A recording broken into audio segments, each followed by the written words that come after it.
Welcome to Hire Power, the show where we cut through the noise and get real about hiring.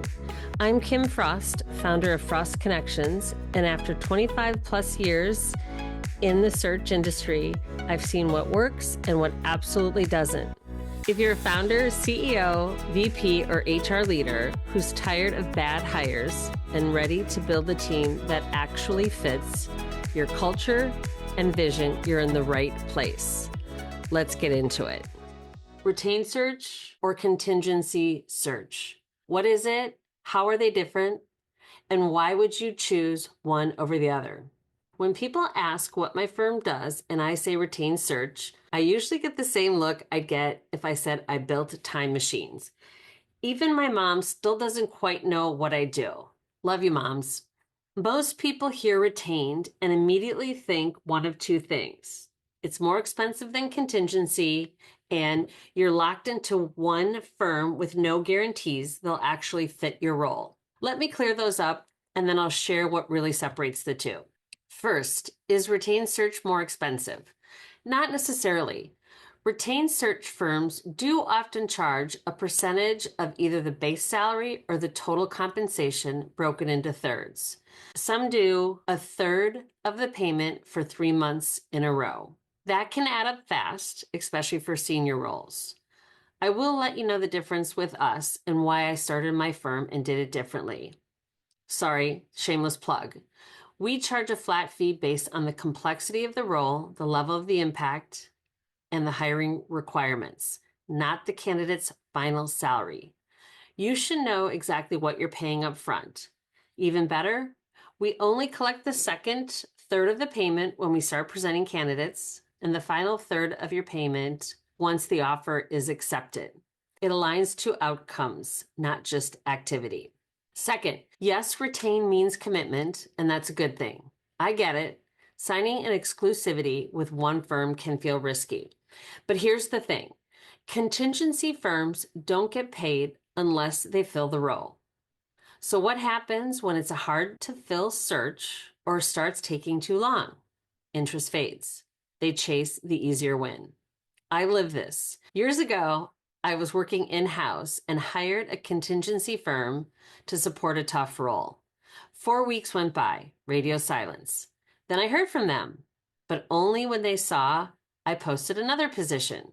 They wanted to jump on that one as well. I told them, let's circle back when you fill the one I gave you a few weeks ago.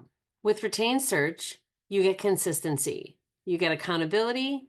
You get a partner who is just as committed as you are to seeing it through, no matter how complex or how niche the role may be. And at our firm, trust me, we would never take on a search unless we were confident that we can deliver, period. So let's go deeper. Here's what really separates retained from contingency. Quality over quantity. Contingency often becomes a race to submit resumes. Retained search is methodical, strategic, and tailored. We focus on alignment, just not credentials. Passive talent, not active job seekers. Contingency firms often work from databases of active candidates. Not a bad thing. However, retained firms typically go into the market and proactively engage passive employed professionals, those not applying, but open to the right opportunity. Industry expertise. Most retained search professionals have been in the business for 15 years. This isn't a stepping stone. It's the pinnacle of third-party recruiting. It's advisory work at a strategic level. You also consider reputation and discretion. With retained search, you often get white glove service, executive presence, and someone who can represent your brand thoughtfully in a competitive market. A true extension of your team. Retained firms just don't fill roles. We help shape them. From refining the job scope to creating success profiles and supporting final offer negotiations. We're with you from start to finish. With retained search, you often get white glove service, executive presence, and someone who can represent your brand thoughtfully in a competitive market. Also consider this regarding your reputation. If you have a really critical position, high level, VP, C level, and you bring in a contingency firm versus retained firm, what does that say about you, your brand, and your culture? When the market heats up again and hiring the right talent gets tough, oftentimes candidates will say to me, are you retained or are you contingency firm? Because some professionals only will work with retained firms because they know we have the job versus fishing. Final thought. Recruiting has a low barrier to entry, and that is part of the problem. Another reaction that I get when people say, oh, what do you do? And I say, oh, I'm in the search business. Okay, what is that? I'm a recruiter. Oh, you're a headhunter. And then eyes roll. You don't need a degree for this field. There's no licensing board.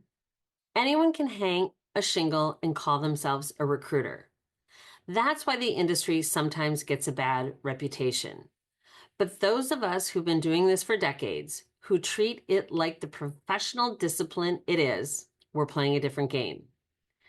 And while retained search isn't right for every hire, such as contract work, high volume IT roles, and entry level positions, are often better suited for contingency firms. But if your position is a game changer, high impact, high stakes hiring, you may want to consider hiring a retained firm. If you're hiring someone critical to your business, your culture, or your growth trajectory, don't just post a job and hope. Let's do it the right way from the beginning. That's it for this episode of Hire Power. If you're ready to hire smarter, connect with me at frostconnections.com or at LinkedIn at Kim Frost. And if you've got something to say about today's episode, follow the show and share it with someone who needs to hear it. Until next time, hire smart, lead better, and remember, how you hire is who you become. See you next week. No fluff, just better hires.